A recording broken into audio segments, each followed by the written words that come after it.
یہ لوگ لاؤڈ ہوتے ہیں، گالم گلوچ سے بھی بعض دفعہ آگے نکل جاتے ہیں۔ اب آپ بتائیں کہ مسائل کا حل کیسے ہوں گے؟ یہ ملک ٹھیک کیسے ہوگا؟ یہاں تو جیت کے لیے دوسروں کو چاروں شانوں چت کرو، کوئی اخلاق، کوئی اصول، کوئی رول، کوئی قانون نہیں۔ یہ اسی ایٹیچیوڈ کا نتیجہ ہے جو بچپن سے اس کے ذہن میں ہوتا ہے اور وہ اپنے اس کو سینے سے لگایا ہوتا ہے اور اسی طرح اس کی پرورش ہو رہی ہوتی ہے۔ یہ ان نوئنگ لرننگ سائیکالوجی میں بھی نون ہے، یہ انسان کا پیچھا نہیں چھوڑتی۔ اگر آپ تاریخ پر نظر ڈالیں، گاؤں میں جہاں جہاں مسئلہ حل ہوا وہ پنچایت نے کیا، گفت و شنید سے کیا، یعنی ڈائیلاگ سے ہوا۔ عظیم جنگوں کے بعد امن ٹیبل پہ بیٹھ کے ہوئے۔ ان پولیٹیکل پارٹیز کے درمیان پنچایت کا رول کون ادا کر سکتا ہے جس کی سب بات مانے؟ شاید یہ کام صرف اور صرف سپریم کورٹ آف پاکستان سر انجام دے سکتی ہے۔ حالات کو سامنے رکھتے ہوئے شاید یہ حل ماورائے آئین و قانون نکال کر پھر آئین و قانون کے دائرے میں لانا ہو۔ ڈائیلاگ کو ممکن بنانے کے لیے میں عمران خان صاحب سے ضرور کہوں گا کہ آپ قومی اسمبلی میں واپس آئیں۔ قانون کی نظر میں آپ سب ابھی تک قومی اسمبلی کے ممبر ہیں۔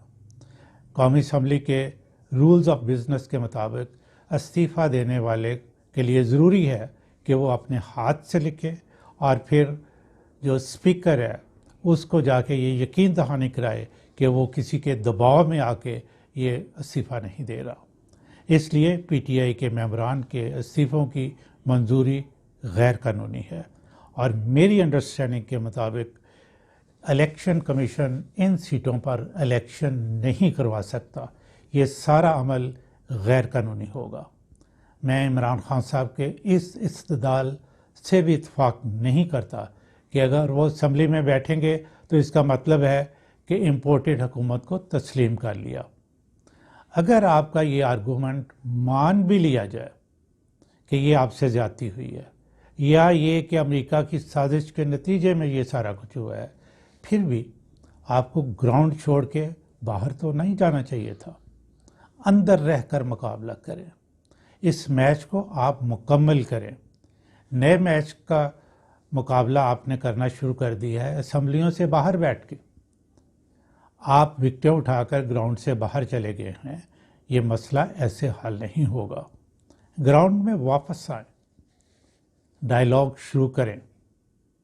آپ جلسے کریں، سب کریں، جلوس نکالیں، لیکن تم غدار وہ غدار کا کھیل ختم ہونا چاہیے۔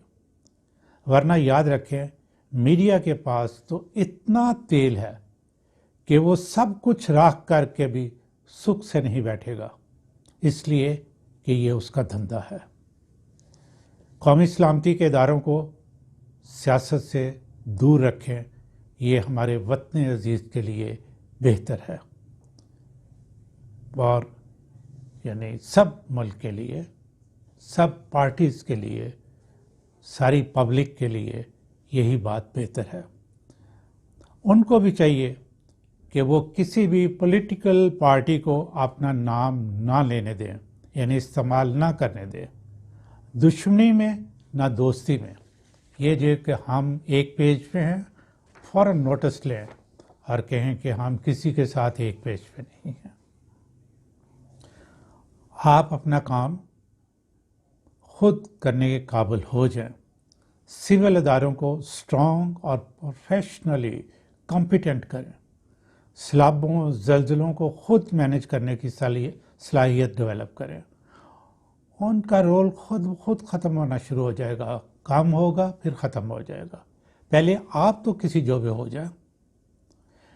یہ تو ہو نہیں سکتا کہ ہر کام آپ قومی سلامتی کے اداروں سے کروائیں اور یہ کہیں کہ وہ سول معاملات میں کسی قسم کی دخل اندازی نہ کریں۔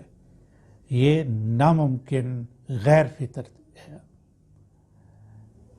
میں honourable chief justice of Pakistan سے گزارش کروں گا کہ وہ ملک کے بگڑتے ہوئے حالات کو دیکھتے ہوئے، سامنے رکھتے ہوئے اس پر سو موٹو ایکشن لیں اور تینوں میجر پولیٹیکل پارٹیز کو طلب کر کے ڈائیلاگ کا حکم دیں،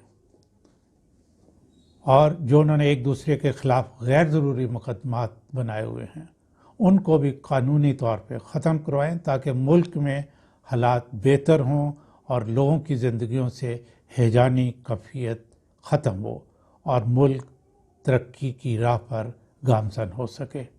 آج کے لیے اتنا ہی۔